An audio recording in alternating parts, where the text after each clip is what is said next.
Muito boa tarde a todos os ouvintes do podcast Trash e Aparece. Hoje trago um documentário bastante interessante, pelo menos para mim, chamado Get Thrashed, lançado em 2006, realizado por Rick Ernst.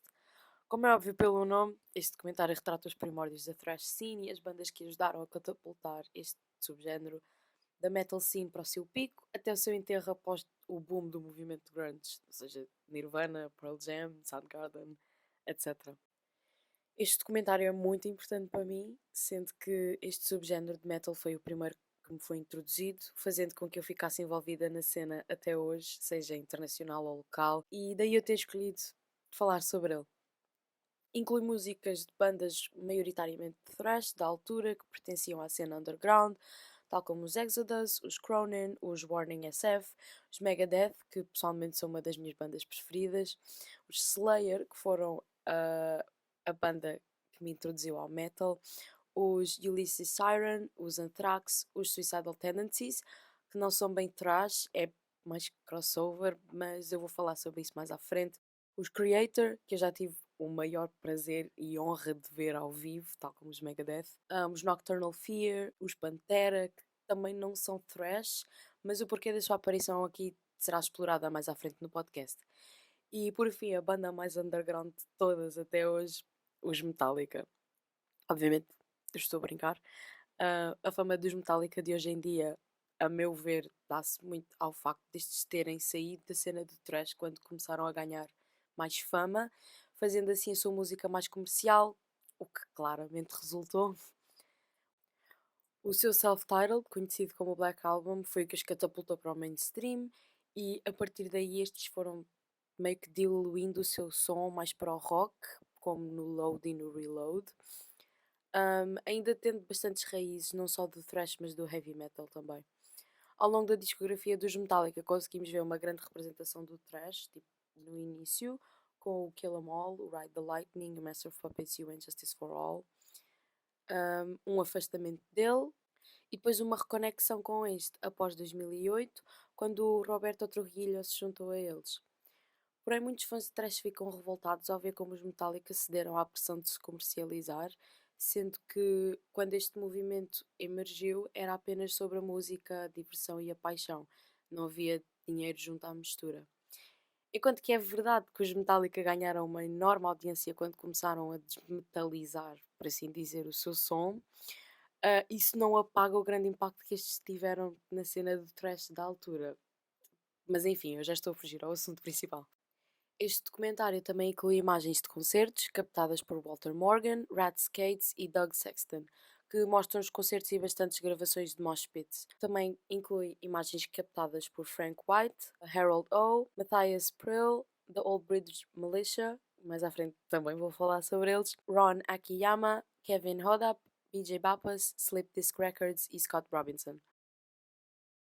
Para conferir a sua veracidade, o documentário inclui também bastantes figuras importantes na cena do metal, não só do thrash, mas no geral, tal como o Corey Taylor do Slipknot, os Dark Angel, o Dave Mustaine dos Megadeth, o Sean Killian dos Violence, os Exodus, o Kirk Hammett e o Lars Ulrich dos Metallica, Frank Bello dos Anthrax, Blitz dos Overkill, Kerry King e Tom Moraya dos Slayer, Phil Anselmo dos Pantera e os Lamb of God.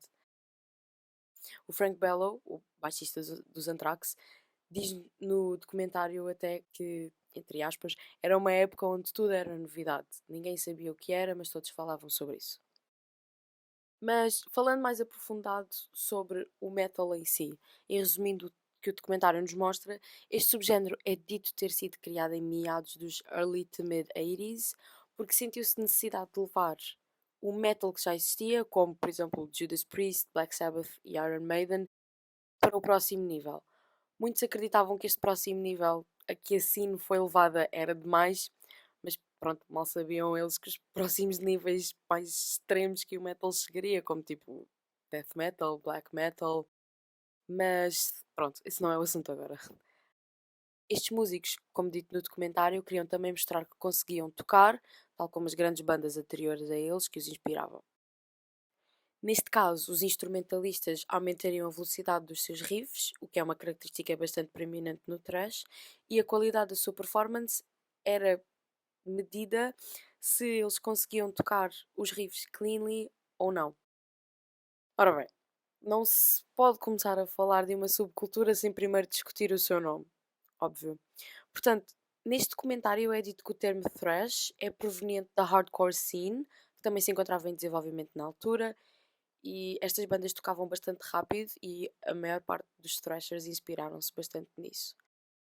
Não te explicam muito bem esta parte, o que é algo que eu senti falta no documentário, mas também nada que um pouco de pesquisa não resolva. E, segundo esta, durante os anos 80, o termo thrash era usado como sinónimo de hardcore punk, que depois acabou por nomear uma pequena categoria desta cena, que era ainda mais rápido, que se chamava thrashcore. Mas pronto, muito provavelmente um dos membros dos Anthrax, que é um dos Big Four da thrash scene, dada a sua influência, os Big Four são constituídos pelos Metallica, os Megadeth, os Slayer e os Anthrax. Fica já estabelecido.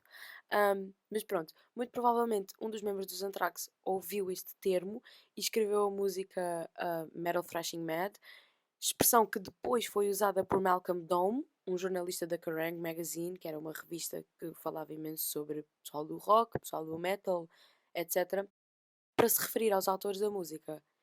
Esta nomenclatura também foi consolidada pelas letras da música Whiplash, que representa bastante bem a essência do thrash da altura, e esta é uma das faixas do primeiro álbum dos Metallica, o Kill 'Em All.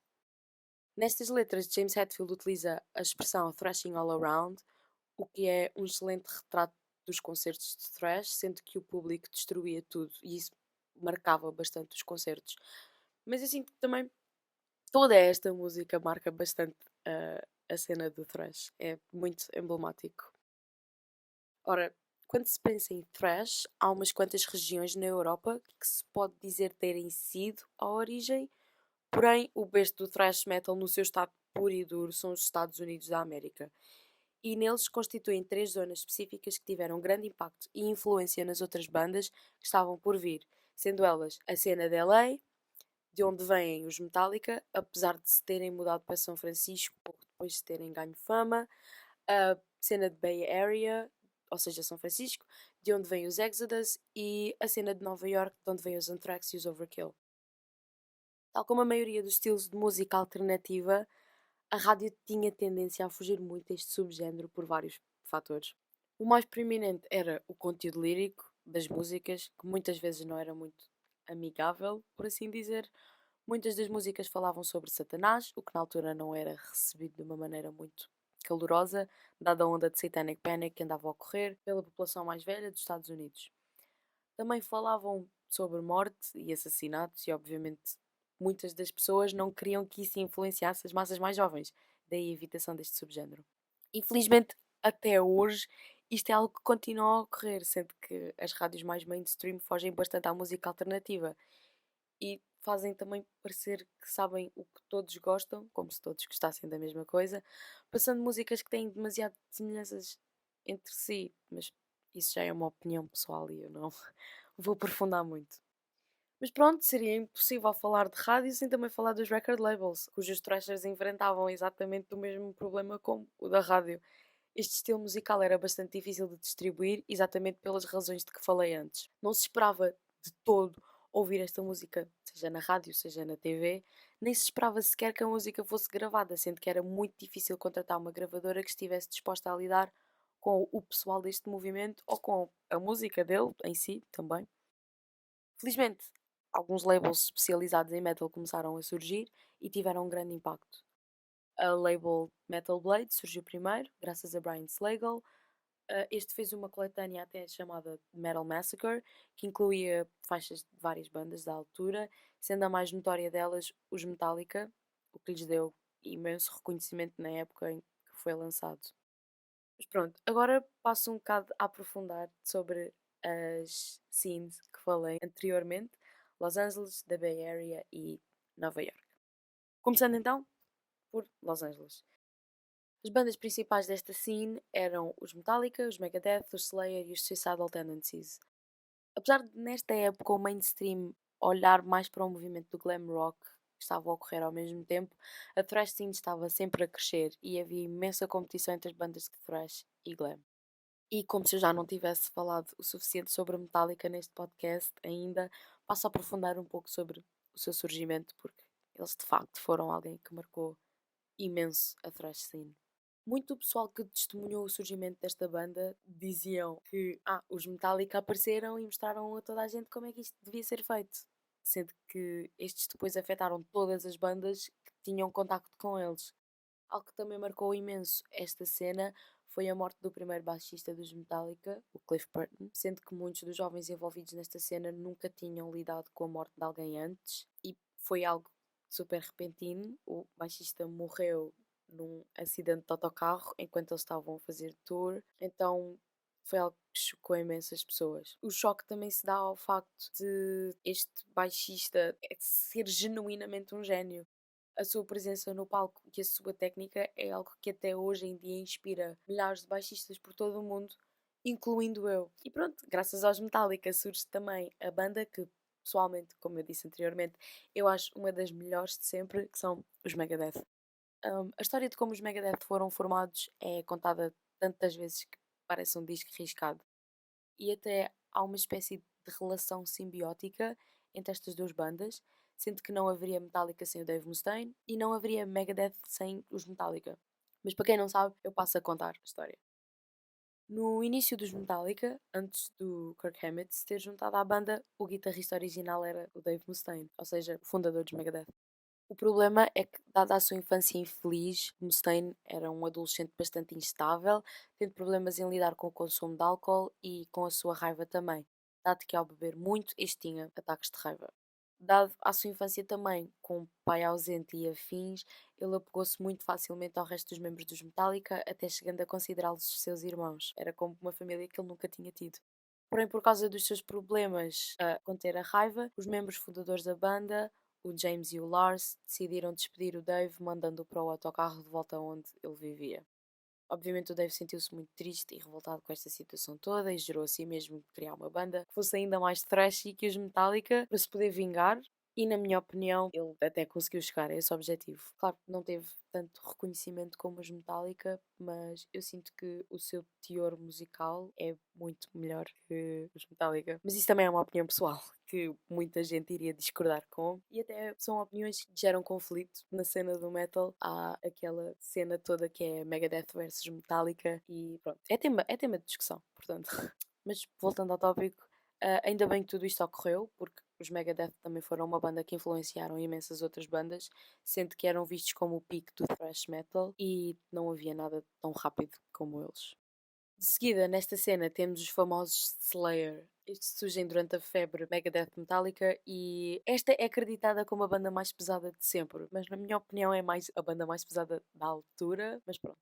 No documentário é dito que para cada ação há uma reação igualmente oposta. E os Slayer foram a reação oposta no movimento glam rock que estava a ocorrer na altura.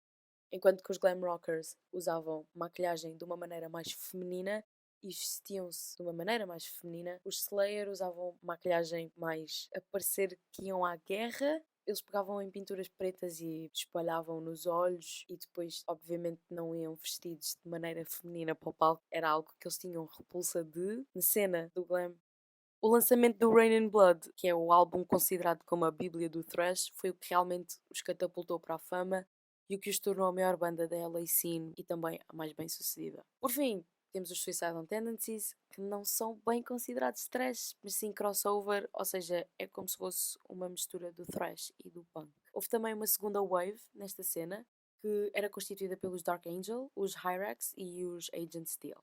De seguida, temos a Bay Area Scene, em São Francisco, que é considerada a capital mundial do thrash. As bandas com maior destaque que vieram de lá foram os Exodus, que chegaram a ser proibidos de ir tocar a uns quantos clubes, porque os donos sabiam que se isso acontecesse o local seria completamente destruído após. Os Death Angel, os Possessed, os Testament, os Violence, os Hidden e os Forbidden. Como dá para reparar, há muitas mais bandas aqui nesta scene do que nas outras, daí o estatuto de capital, entre aspas, do thrash. Com esta scene veio também a rádio KUSF, que era a rádio da Universidade de São Francisco. Esta apenas transmitia programas sobre a universidade, até que começaram a tocar música também. O programa que deu mais reconhecimento a muitas bandas chamava-se Rampage Radio. Tocava músicas de bandas mais underground e a maior parte das bandas que listei pertenciam a esta scene foram exatamente tocadas nesta rádio. Algo que também ajudou bastante a descolar muitas bandas foi uma revista chamada Metal Mania Magazine, fundada em 1989, que infelizmente lançou a sua última edição em 2009.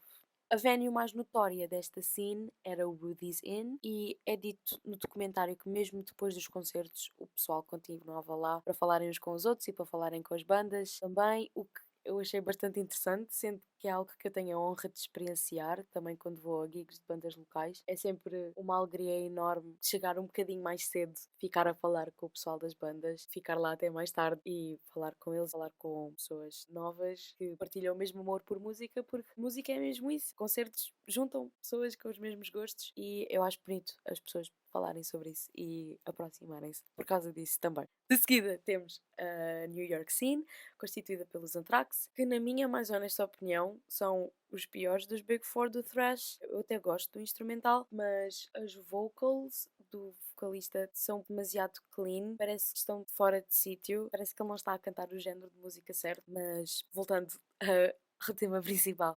Também era constituída pelos Nuclear Assault, os MOD e os SOD, que também são mais crossover thrash. Nesta scene nasce a Old Bridge Militia, que basicamente era uma casa que era disponibilizada para festas e convívios e assim, e também para alojar pessoal de bandas, não tinham dinheiro suficiente para comprar uma casa ainda. O Club L'Amour em Brooklyn foi algo também que marcou bastante esta scene, sendo que imensas bandas que não eram contratadas para tocar em lado nenhum iam tocar para lá. Apesar de ter começado como um clube que contratava mais pessoal do rock e afins, à medida que o tempo foi passando, foram subindo a parada e contratando mais pessoal do thrash e do heavy. E como é mais que óbvio, estas scenes todas não seriam absolutamente nada sem os fãs, e estes viviam e morriam pelo thrash. Sempre foram pessoas com muita paixão à música e até hoje em dia isso se vê. Como todos os outros géneros e os seus respectivos subgéneros de música, estes são algo que nos aproxima, como eu tinha dito anteriormente, podendo até fazer-nos clicar com alguém instantaneamente. A maior parte dos fãs de thrash são muito distintos do resto da população, tendo o seu próprio dress code. Claro que não é, se és fã de thrash tens de te vestir assim, ou se te vestes assim és fã de thrash. Mas a maior parte dos fãs de thrash, ou de metal no geral, talvez, seguem esta estética, por assim dizer. É super comum ver um fã hardcore de thrash a usar uma t-shirt de uma banda qualquer de metal, preta de preferência, umas calças justas azuis, high top running shoes, de preferência brancos, mas têm de estar todos sujos, já quase castanhos e todos rasgados e com fita cola. Claro que isto é levá-lo ao extremo, mas havia imensos que se vestiam assim. Cabelo longo e, por fim, a cereja no topo do bolo, um battle vest, que é basicamente um colete de ganga ou um casaco. Ganga azul é normalmente o mais comum. E tem emblemas de bandas que o proprietário gosta e aprecia bastante. A melhor parte dos Battle Vests é que, como é algo que é completamente DIY, é impossível haver dois iguais no planeta. E a sensação de comprar novos patches, passar horas a cozê-los como deve ser, ou não, às vezes é feito às três pancadas, ver o resultado final e o preenchimento gradual da ganga com os patches de bandas que gosto é um sentimento que eu não trocaria por nada na vida.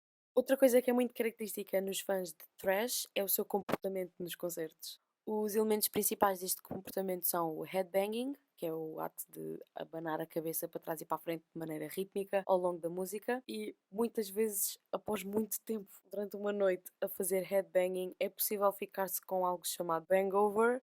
Obviamente, isto não são termos científicos, mas sim algo que os fãs nomearam assim. E uma hangover basicamente é uma dor no pescoço no dia a seguir a um concerto, e apesar de doer, era também outro sentimento que eu não trocaria por nada neste mundo, porque só mostra que eu realmente fui a um concerto e eu consegui aproveitar ao máximo e sentir a música. Não digo que quem não faça headbang nos concertos de metal não a sinta igualmente, mas se todos fôssemos assim, não seria metal, na minha opinião. Outro elemento também é o stage diving, que não envolve apenas uma pessoa, mas o público. Não inteiro, mas a porção do público que está mais perto do palco, ou a porção do público que está perto da pessoa que quer começar a fazer stage diving ou crowdsurfing. Até são parecidos. Uma pessoa sobe ao palco, pelo menos nos gigs mais pequenos é assim, e salta, tendo os membros do público prontos para o apanhar, e depois andar aí meio que a passear com a pessoa. Isso é mais o crowdsurfing, ou seja, a partir do stage diving dá para começar a fazer crowdsurfing, se isso fizer sentido. E por fim, mas certamente não menos importante, o moshing. Moshing já envolve bastantes mais coisas, apesar de parecer que são apenas homens tristes e furiosos com a vida a tirarem-se à balda uns contra os outros. Envolve uma certa etiqueta, sendo esta, por exemplo, se alguém estiver a mochar e essa pessoa cair, faz-se uma barreira à volta da pessoa e ajuda-se logo a meter essa pessoa de pé. Quer requeira uma pessoa, quer requeira duas, etc. Primeiro também vê se a pessoa está bem, se não estiver, mete-se a pessoa de lado e chama-se quem puder ajudar. Nos mostres de thrash também não se manda pontapés nem murros, nem nada disso. São só empurrões. Obviamente nada a ver com os beats de hardcore, em que moshing é muito mais violento. Outra regra é também criar uma barreira, ou seja, quando começa o mosh, abre-se meio que um círculo e as pessoas que não estão a moshar, mas que estão em contato direto com o mosh, essas criam uma barreira para poder proteger as pessoas que estão atrás, que não querem ir ao mosh, para criar como se fosse um safe space. Claro que em outros concertos de outros estilos musicais há estes elementos todos também, mas ao meu ver, no seu estado puro e onde é melhor executado é nos concertos de thrash, porque eu já experienciei um concerto de, sei lá, hip hop, talvez, em que o mosh estava terrivelmente executado e ninguém tinha etiqueta de mosh em mente. Aí sim eram só pessoas a mandarem-se umas contra as outras sem ter noção das outras pessoas, basicamente, só pensavam em si. Voltando um bocado atrás, eu já falei bastante do crossover thrash, de bandas que o representavam, mas ainda não aprofundei muito sobre isso, por isso vou fazer isso agora. Basicamente, crossover thrash é uma mistura de thrash com punk e por vezes também hardcore. Algumas das suas bandas mais notórias são, como eu já tinha falado antes, os Suicidal Tendencies, os DRI também e os Corrosion of Conformity. O problema disto é que os concertos de crossover atraíam tanto fãs de thrash como fãs de punk e por vezes estes não se davam muito bem e acabavam sempre por lutar em concertos, mas também não ajudava muito o facto de haver tantos skinheads presentes nestes concertos. E porque os Estados Unidos não são o centro do mundo, felizmente, o thrash nasce também noutros países. O mais emblemático deles foi a Alemanha, e no documentário até dizem que a Alemanha é one of the greatest heavy metal countries in the world. Eles até estão bastante certos, sendo que este país deu-nos bandas como os Creator, os Sodom e os Destruction. E, infelizmente, tal como todas as subidas hão de eventualmente ter a sua recaída, a cena do thrash vai desvanecer. O fim do thrash vem com a turnê do Clash of Titans, em que uma banda de abertura e três bandas emblemáticas do thrash tocavam no mesmo dia. Essa banda de abertura originalmente era suposto ter sido os Dark Angel, porém eles sofreram um acidente grave e a banda que foi chamada para substituir foi nada mais nada menos que os Alice in Chains, que na altura foram horrivelmente recebidos. Foram-lhes mandados imensos garrafões com líquidos que não eram água e eles conseguiram sempre manter uma postura bastante profissional e os músicos que até estavam nesta tour com eles disseram isso até, eles respeitaram imenso os Alice in Chains pela sua postura, apesar de ninguém da crowd os ter respeitado.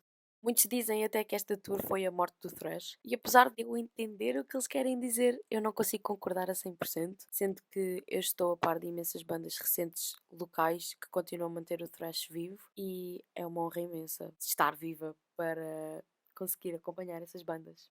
Após a morte do thrash, o grunge ficou na ribalta por um bocado, até os Pantera aparecerem. Quer dizer, a aparição dos Pantera não abafou o grunge, mas com os seus lançamentos foi como se o metal fosse fixe outra vez e eles são vistos como tendo trazido o revival do metal.